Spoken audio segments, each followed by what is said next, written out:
The next 10 years, we are going to unfold $140 billion of defense opportunity alone in front of all of you. You'll be very happy to know, as DRDO, we have imagined 20 years after how the war is going to be in this world. All that we need from you is a great idea. Money is not a limit, facility is not a limit, infrastructure handholding is not a limit. DRDO stands committed to hold you for that. The greatest limit of scientists is physics. We can never conquer the physics.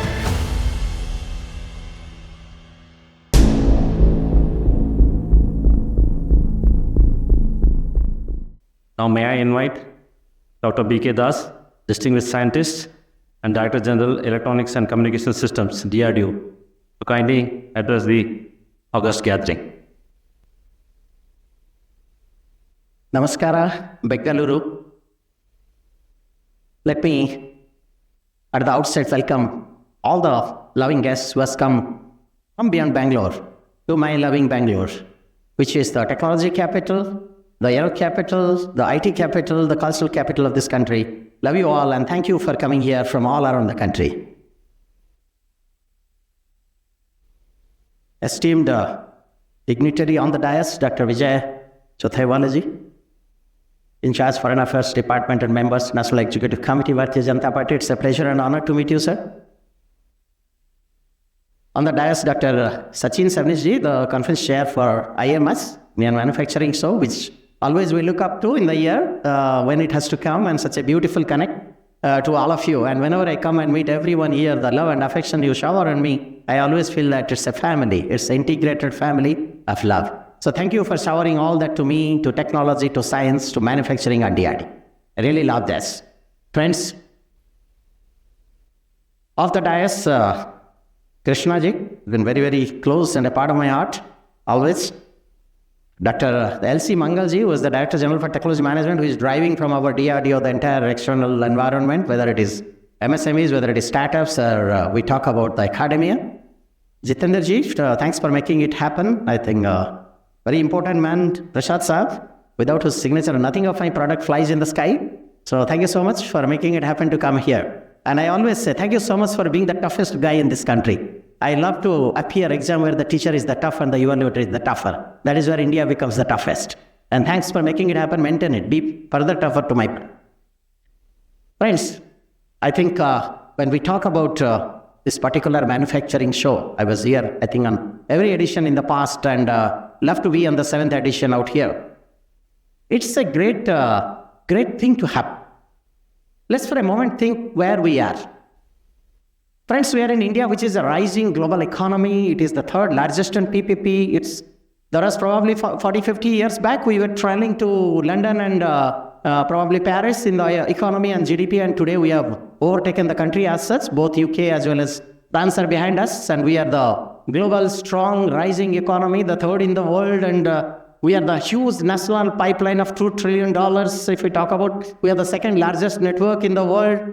We talk about the largest low-cost workforce, and the most important for all of you to know, the next 10 years, we are going to unfold $140 billion of defense opportunity alone in front of all of you. That's in a summary. That's in a summary to what we are today. So friends, India is just not rising as a nation. It is rising as a force of consciousness. India, if we talk about today, if you look at the sky and if you go back to our history, I think India 40, 50 years back was mostly known as a land of snakes, charmers, the way we depict it back down in the history and across the world. Maybe a little after a decade after or 2 decades after, India has become probably the hub of call centers, wherein it's only the button and the switch which works. But the sea has changed. The transformation has happened. If you look at the last 10 years of the story of India today, it is no more of the land of snake charmers or call centers, friends. It is the land of data sovereignty, quantum computing, space exploration, and most important, a cultural resurgence. That's India today. India is really, everyone in the world today look up to India as a power emerging. People look at India as a transformatory power, and people look up to India as a threat. Whereas it's India who actually illuminates the world today with the symbol of peace, with symbol of happiness, with the symbol of universal brotherhood. If time permits, I'll come back to this word of peace at the end of my slides. Having said that, friends, today, India, when it is growing, it is not just growing technology-wise. It is growing as a matter of strategic country. It is growing as an intellectual country. It is growing as a secular country. It is growing as a country of power. It is growing as a country of wisdom. That's the kind of a great country, India, we are all heading towards. Our exports becoming some 50 folds in last 10 years. Our GDP is today growing up to $3-4 trillion and whatnot. And we are more important. These are all our history. What counts for a country is when 1.4 billion people dream and they're confident that they're going to march together this country as India into the huge technology resurgence to make it as a $10 trillion economy ahead. Friends, whether it will happen or it doesn't happen, the time will see. But what is more important, which shakes to the world, that what is happening is not just by accident. What's happening as a country, India, is not just by a lottery ticket. What's happening because the conscious mindset, the commitment and the power within and the passion which is driving 1.4 billion people of the country India who trust the land, who trust its people, who trust its weapon, who trust its industries and who trust this nation. That yes, it's a consciousness of the people which is carrying India to the next. This is the power within us. This is what the India we look up to as a futuristic power globally. When we talk about it, it's an India manufacturing show. I must talk about what the manufacturing is today. If you look down to the history, probably we are somewhere around 17 to 18% of our GDP is on the manufacturing. Correct me if I'm wrong. I don't believe statistics too much, but this is what it is. And if you look back probably 10 years back, probably it was the same 17%. But don't get disheartened. Probably 10 years back, our GDP was, maybe 2 lakhs crore. And today we are touching 3.5 lakhs crore. 17% of 3.5 lakh crores is a fortune.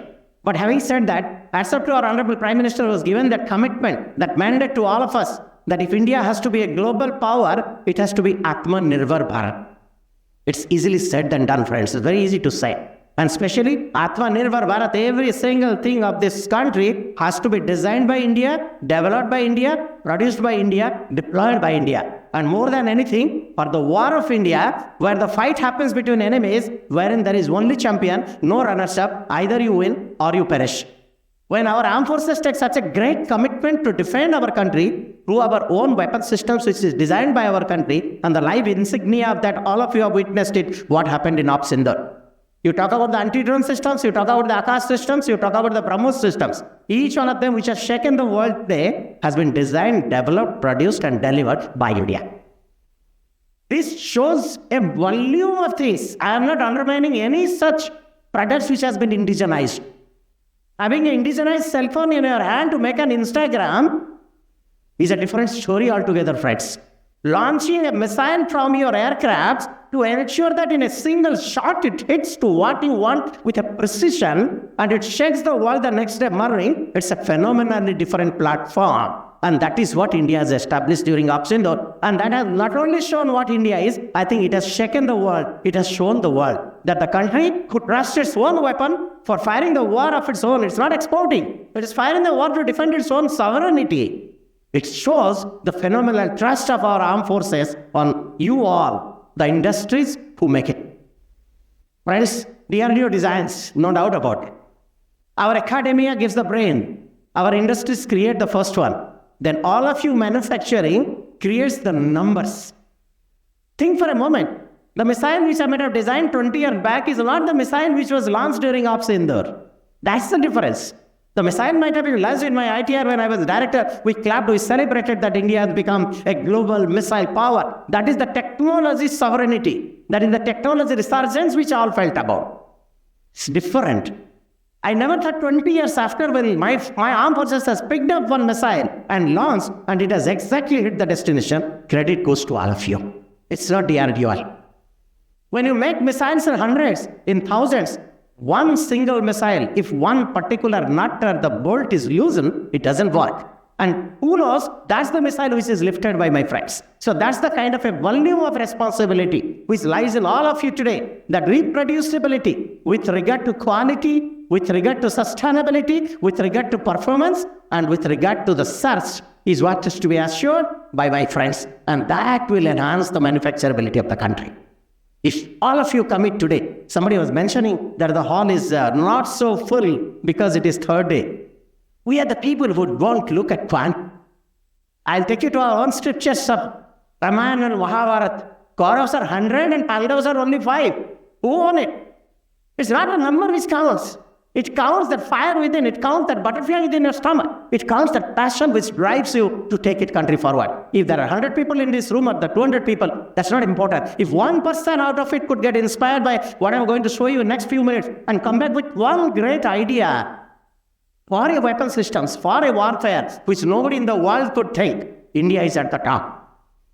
That's the kind of a phenomenal responsibility which you have all got about. Don't worry about my slide. I'm not a slide speaker, but I was constrained to make something here because it's a very, very formal show. Oh yeah, you can always click some of them if you need to. Today the world is with wars. We all talk about Ukraine, Russia. We talk about Gaza, Israel. Ukraine, Russia kabhi khatam hi nahi ho raha hai. Could any one of you could think that a war of Russia attacking Ukraine can last more than a week? It's 3 years plus, it's still going on. Probably it is showing it as a battlefield to show to the rest of the world. Learn if you can learn out of what's happening across in this world. World War I was all with tanks. World War II was all with aircrafts and the bomb. And today we are at a world where asymmetric technology takes the lead. Today we are at a world where nobody could think before the Ukraine war, one tiny drone from the top can make the T-90 defunct. This is the war game which has changed. Just now when I was moving around in an exhibition, I was telling, think something which is going to be the 20 years ahead the warfare. It is the asymmetric technology. It is the directed energy weapon. It is the cyber which are going to define the war.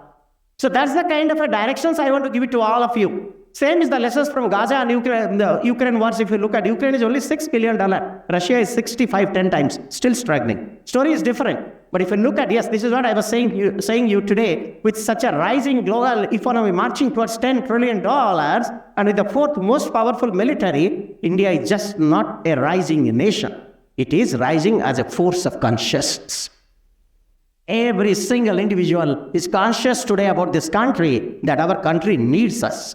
We have to defend our country. Don't think those who are in armed forces have only the responsibility to defend this country. You are fundamentally wrong. I think every single individual of this country needs to stay committed for the sovereignty of our country. Happens through manufacturing, that happens through design, that happens through search capability, that happens through the professor's thinking. Yeah, these were some of the things which I really liked yesterday night. I have jotted it down. See, G20 to BRICS, if you look at today, India is not just a mere participant. It is a pivot today. It commands the total world today that how in peace we can carry this whole world towards its focus.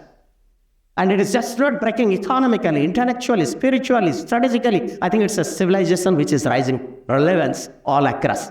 And this rise is not accidental. It is generational, intentional, focused, and we mean business. Friends, look at some statistics again. Yes, we have more than 1.47 million active troops. And about 78 to 79 billion dollars there is just predicted for our defense budgets. It's almost a 10% increase.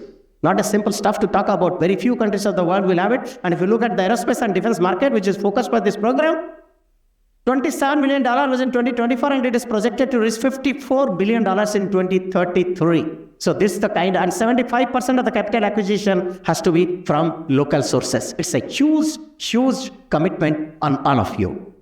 Except for our Honorable Prime Minister, our all top echelons who have trust this country, who trusts all of you, which I told you a few minutes back. So you need to scale up. You need to revise your thinking. Yes, if you look at the future, it's the unmanned system, which is going to define the future warfare. Advanced materials. This is going to play the role, whether you talk about metamaterial, or you talk about smart material, you talk about shape change material, that's going to be lighter material, strength material. You are a fighter in the sky, you have got all weapons and arms, but you are such a big duck flying that you can just be shot down by a single missile. You mean nothing. So you need to have a fighter which is invisible. That is where material comes into picture. Cyber security. Today it is going to be the most critical one because we are a data sovereignty nation. Everything is protected within our data sets, so we all need to be careful how to protect and prevent our data from access. Quantum and AI is going to be the next generation warfare. Yes, there are lots and lots of factors which are influencing defense growth. You talk about private manufacturing, very, very interesting, friends. There was a time I think DPSUs were the sole threat. Today you guys have become a threat to our DPSUs. If you look at today, $1.5 billion of the production order which has come up, still 76% goes to DPSUs, 24% goes to private, not a small number. And the vision is the day I'm looking forward to when you are going to hold the major share. Defense drone, drone, anti-drone, even when I have gone here in the Majak se, मैं बोल रहा था कि हर तीसरा stall में drone है, because drone and anti-drone is going to define the future course of warfare these days. I think I told you, you all know it. Space defense. This is a very, very important factor, friends. I want to tell you, today no more the war will be on the ground. The war is migrating to the space. We are all satellite dependent, right? A single satellite flying in the sky, yes, in 2019, India became the first country in the world when we developed that anti-satellite systems. Fortunately, I was the director of the program that time. We were celebrating that even America did it in 3 launches and we did it in the very first launch. And we had a bullseye attack on 600 kilometers of the satellites launched by our own. That's the kind of a success story India had. But the whole story has changed.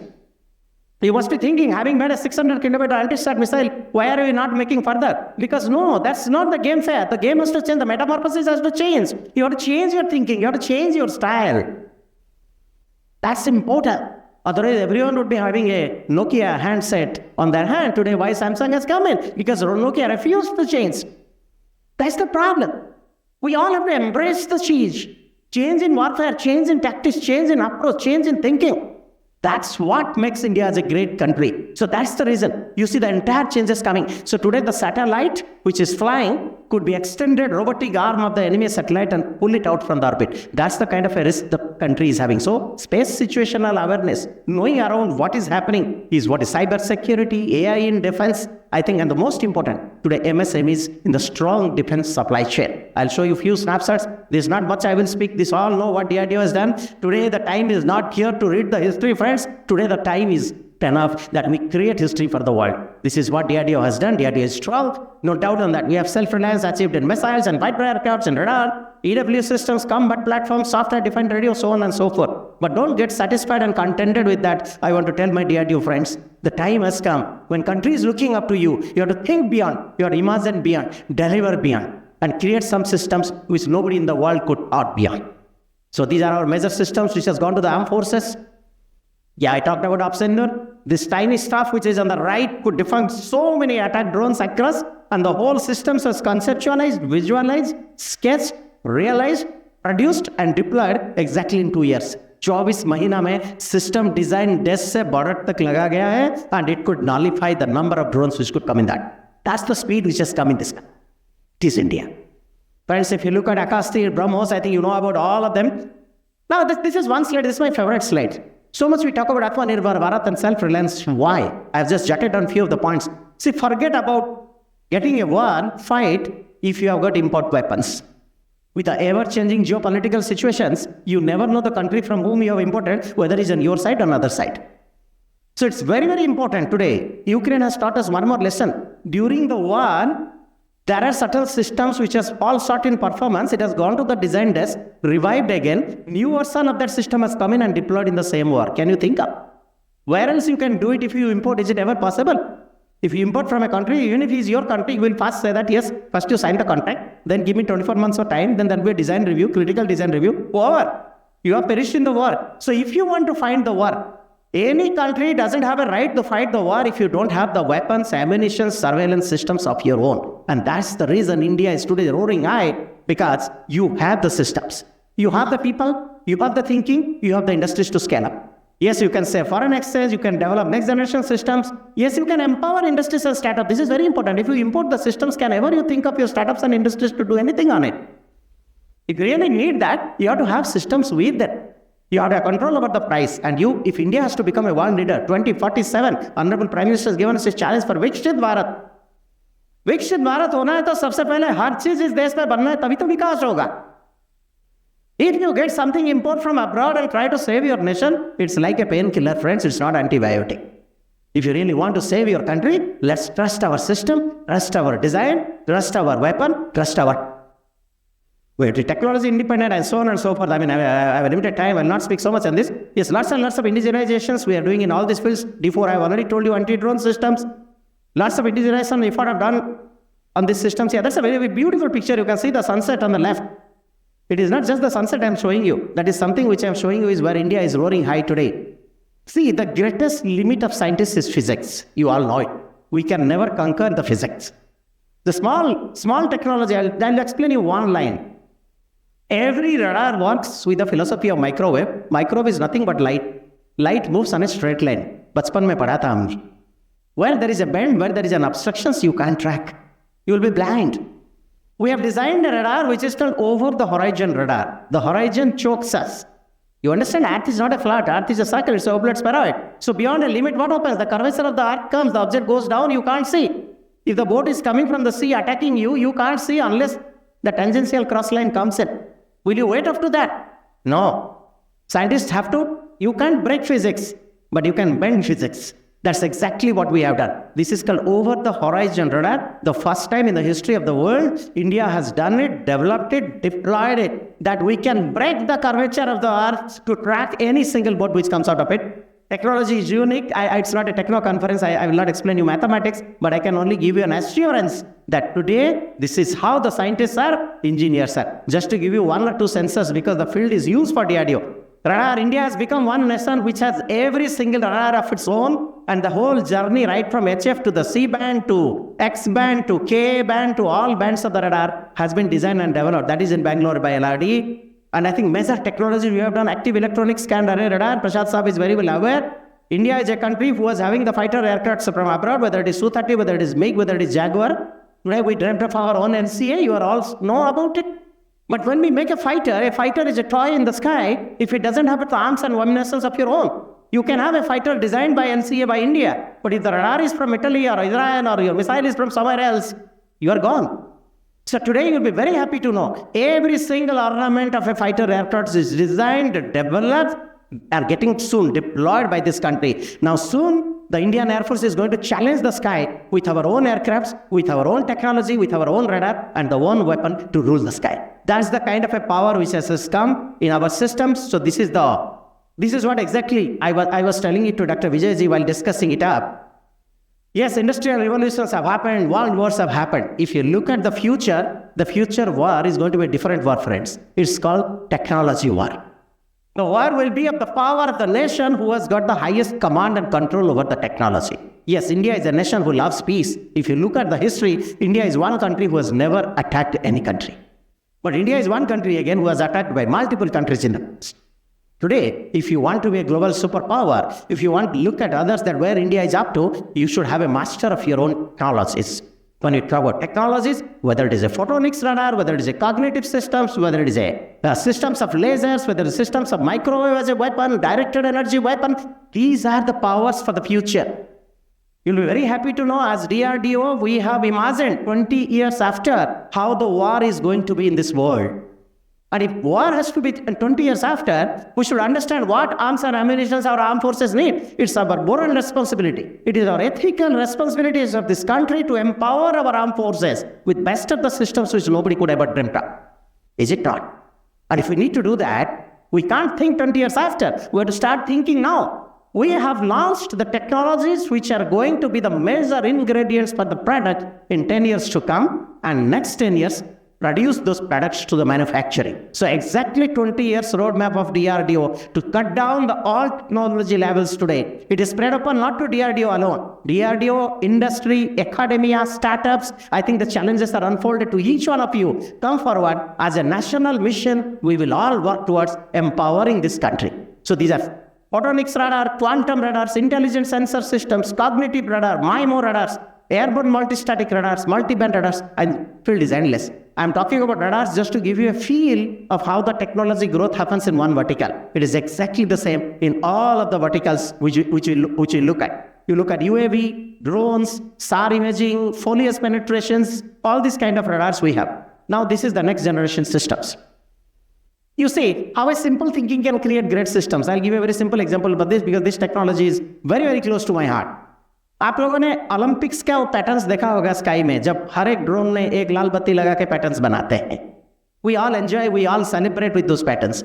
That has stuck to us. If a drone can carry a light, why a drone cannot carry a technology and antenna? And a series of such antennas together, if they can formulate in the sky as a pattern, that becomes my radar. It becomes my radar in sky. Now, why have to make a radar in the sky with drones? I'll explain in a simple way. Radar, more powerful you make, bigger is going to the radar. And bigger becomes heavier. Heavier becomes a sitting duck because we can't kill the physics wrong.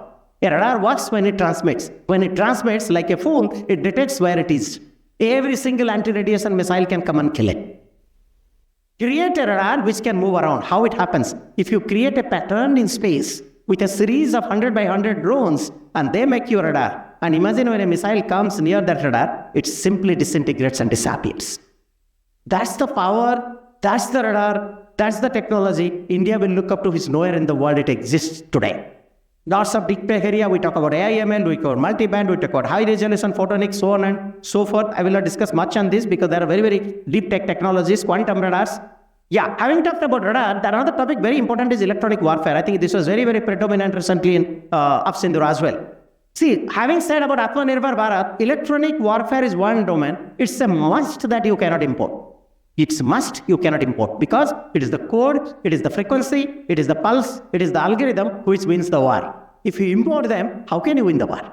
You'll be very happy to know again, huge amount of work has been done in electronic warfare. All our futuristic fighters are going to be equipped with our own electronic warfare systems. Yeah, we are migrating to cognitive systems, AI systems. You know about generative versus agentative AI. Generative AI basically reacts, where agentative AI, it predicts, it proacts, and it creates you the next generation EW, which even your enemies could never thought of. So that's the kind of a technology which you are developing very strong. Same becomes the communication suite. It's a network-centric warfare which is going on. Akash Tir ISCS network, you might have heard enough of it during the recent war. So communication is the nerve center for any war. Unless the data happens, exchange happens, multi-sensors deployed around don't talk to each other, you just simply can't win the war. So today India, with software-defined radios, with high bandwidth communication systems, network-centric operations, command and control, communication, computer intelligence, I think all that has come together to this country, India. Software-defined radio has become a huge, huge technology boost for the country. You'll be very happy to know this was one technology India was neglect importing. And communication security, if it doesn't have, your communication has no meaning. You can't, again, like EW, you can't survive on a communications which is import. You have to think of your own communication, your own code, your own encryption logics, your own black and red, and your own separation algorithms. So that is why low SNR modems, high performance orthogonal manners, covert waveforms, net-centric operations, so on and so forth. And you'll be very happy, India has released new generation fast SDR, accepted by Army in a record time, and the order has been placed already on the industries to deliver. And soon, Indian Army will have the India SDRs designed by DIL and developed by our own Indian systems. These are the challenges. Again, every technology has its own challenge, whether you talk about hardware, software complexity, security, because security is like a lock. Stronger the lock you make, the thief will have the key for it. That race continues forever. So the stronger is your security, the safer is the nation, whether you talk about cyber, whether you talk about communications. So these are again certain challenges in SDR. Electro-optics is going to be another very strong area. If you can't see, you can't fire. You have to have whether infrared, whether you have lasers, whether you have got hyperspectrals. I think there is a series of systems. This is a simple thing I will touch upon again. This is going to define the future generation warfare, friends. Directed energy weapon. I have given the name as silent kill.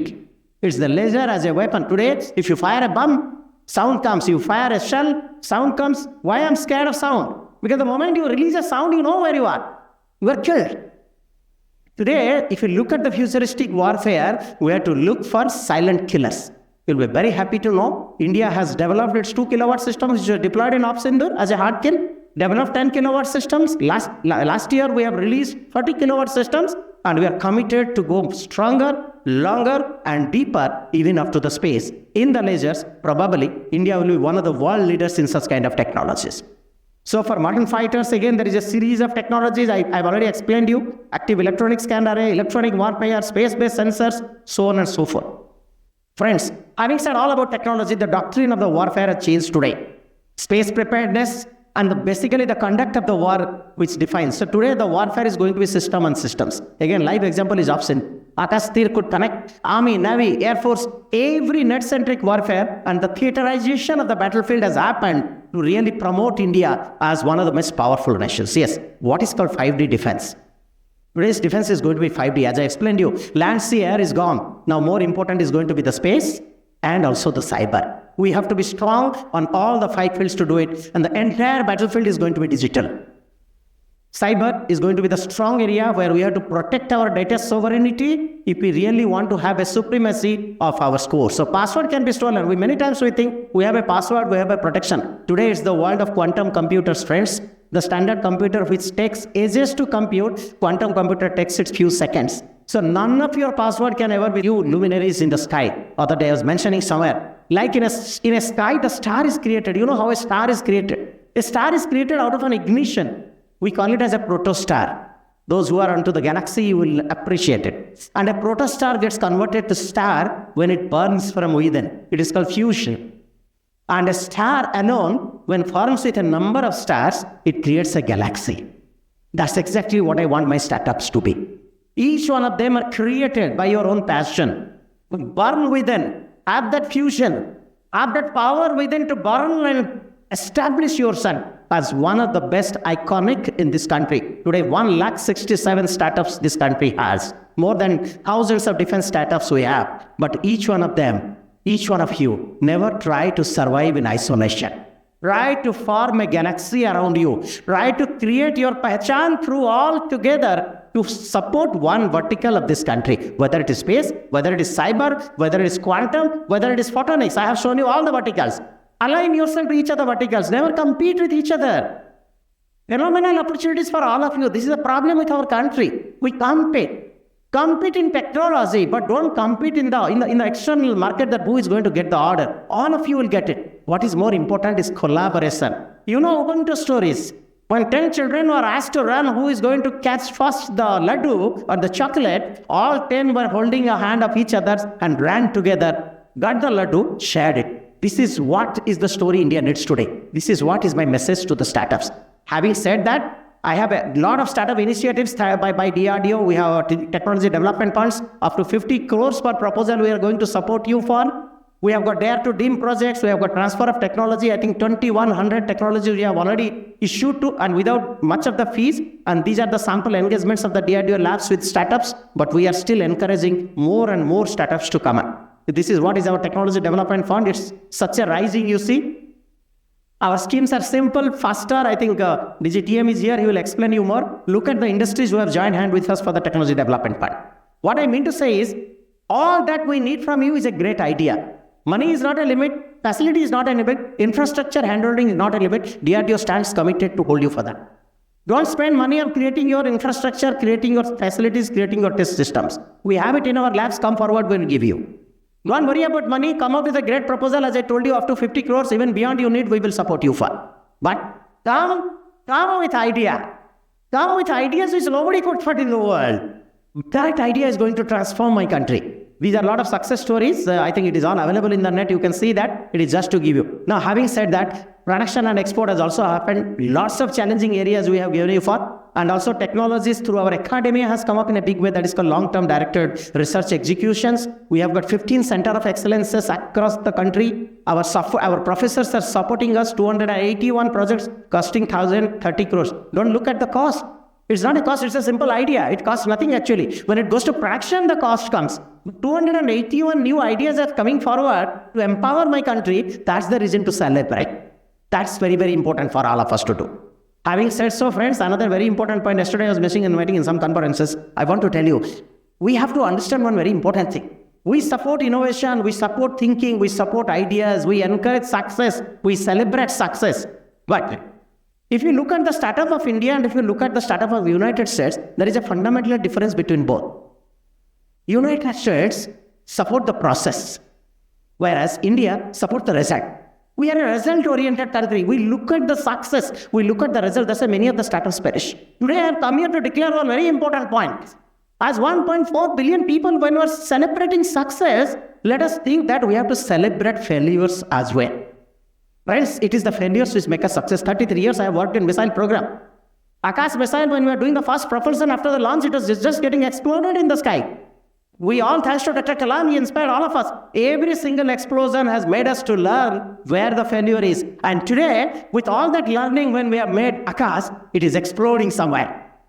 That's the power of a failure which makes us to be successful. None of the startups be scared of the failures. Just get inside. It is typically like you are in a swimming pool. keep looking at the depth, keep measuring the temperature of the water, keep looking at the current, you can never swim. As startups, I embrace all of you. Going into the water, first you jump, then you measure. That is what country needs today to alter your priorities to take towards where the world is going to be. Great initiatives we are taking in DRDO. You see, just one snapshot I wanted to say. Akash is one successful story. If you look at my country, India, every block is either an academia or an industry. So what I mean to say today, a missile, one aircraft, a tank, a gun and the ammunition never gets successful because of DRDO. DRDO is mere one entity which is invisible. What is more important is the plethora of industries, 34,000 crores of order has come. It has empowered my country. It has empowered my industry. Today I said 1.5 lakh crores of production order. You think that is the value? The value, if you literally look at, it is 3 times, 4.5 lakhs crore, because every import is minimum 3 times. More than that, you have got a technology emancipation. You have got an absolute freedom of technology to think beyond and use what you want to use. So these are all the production opportunities for you, friends. It's just for the radar I am showing. Like that for EW, for missiles, for tanks, for aircrafts. Phenomenal opportunities for all of you to go forward. But having said that, nothing comes free, friends. I told you initially, action opportunities I will give you. But production challenges you have to embrace. If I give you a formula for Akash, I'll give you that. But you have to promise me today, 1,000 Akash, if you met any random Akash I lift and fire, it should exactly be the pinpoint attack to the enemy. That's the commitment come from you. That should be the business between you and me. Then only the country together will grow and progress. So lots of growth has happened to the industries over the years for the friend DRDO. These are the transfer of technology I'm talking about, how we are growing forward. Very interesting. In 2025, we have 2025 TOTs we are targeting for. That's the kind of a thing. Friends, before I conclude, let me tell you one message to my friends who are bigger players here. In our sky, there is a sun. And in our sky, there is a moon. चंद्रमा भी है, सूरज भी है. चंद्रमा में कुछ भी नहीं है, लेकिन एक रात चंद्रमा ना आते हम तरस जाते हैं. लेकिन चंद्रमा को चंद्रमा बनाया कौन? सूरज. So my dear bigger players who are listening to me on this India manufacturing show, it is your moral responsibility to make my startups to glitter. Make my every single startup is a glittering moon in my sky, that my country India will roar high in the sky. This is the commitment I want to give. Now, before I conclude, I'm sorry, I don't know how much time I took. Apology for that if I have exceeded. Yeah, about 5-6 minutes. But I will conclude. India in a country, if it is going to be a global leader, friends, India to Shanti ka doot. So India can lead the world when India has a mission for peace. You all agree with me? Story is not over there. What is peace? All of you know that is my style of presenting. P stands for pH. You know what is pH? pH, I think all chemistry guys will know it. Water is 7. Yeah, you know it. But for me, my pH is different. Abhi chemistry bhi exam khatam ho gaya, pass bhi kar gaya. Now I can tell to my professor, pH is different. P for peace and H for happiness. This is my pH. So my peace P for India, India should be a world leader in peace and happiness. We should be the happiness capital of the world. What does my E stands for? Very, very important. My E stands for engineering. India is a country who are producing engineers, but you have to engineer this country to take it to the global superpower. It's a fundamental commitment on all of us. I want to make this to our friends from Indian Institute of Technologies. They all pass out with a great institution. The best brains go there. I am also from IIT Kharagpur, by the way. But the best institutions they go for what? When they pass out after 4 years, first choice happens to be the United States, and go there, they write the software, the $1 billion economy for US. And the second level of the people, if they select India, they go to basically for the finance. And the third guys are the people, probably who think DRDO or ISRO. Can India be a global superpower like that? Friends, it's a commitment. You think you spend money to be graduated from IIT? No. It's India who has spent for you to make you as such a lauded professional. So it's a fundamental moral, ethical responsibility of every IIT engineer to be in this country, to serve this nation, to work for this nation, to empower my India to be the global superpower. That's the power of engineering which India should drive. What does my A stands for? It's automation, artificial intelligence. India is going to be a global leader, friends, in artificial intelligence, because we have the power of mind. We have the analytical mind, we have got the plethora of data, and today all chips are ours. If all three are together, India will be a global power in artificial intelligence. What does my C stands for? Very, very important topic, friends. We got this world million of years back, a beautiful green world given by God. Today, what we did? We have grown, fourth industrial revolutions, $10 trillion economy, whole world has gone to millions of dollars and all. At the cost of what? We have spoiled that beautiful world today. So our responsibility lies to be igniter for the climate. We have the guys, India should command the world for the climate. Carbon deposits, carbon footprints is again my C. It's the responsibility of India to be the global leader, prove that climatic change for the world. And what does my last E stands for? This stands for the energy solutions. We have killed our entire coal. We are consuming our entire OFs. A time has come. Energy demand will not go down. It will be multifold. We can't ask people to stop air conditioning or stop the factories. That's not the solutions. We have to give an alternate method of energy which can prevent and make my earth the still green earth, but it can still provide with the energy. That's the challenge I'm throwing before all of the August crowd today. That work together to make my country the best country, the global country in the world, through peace, happiness, engineering, artificial intelligence, climate change, carbon footprint, and energy solutions. This will make my India the global India, the beautiful India, the peaceful India, second to none. Thank you so much. Jai Hind, Jai Bharat, Jai Karnataka. Love you, Bangalore. Namaskar.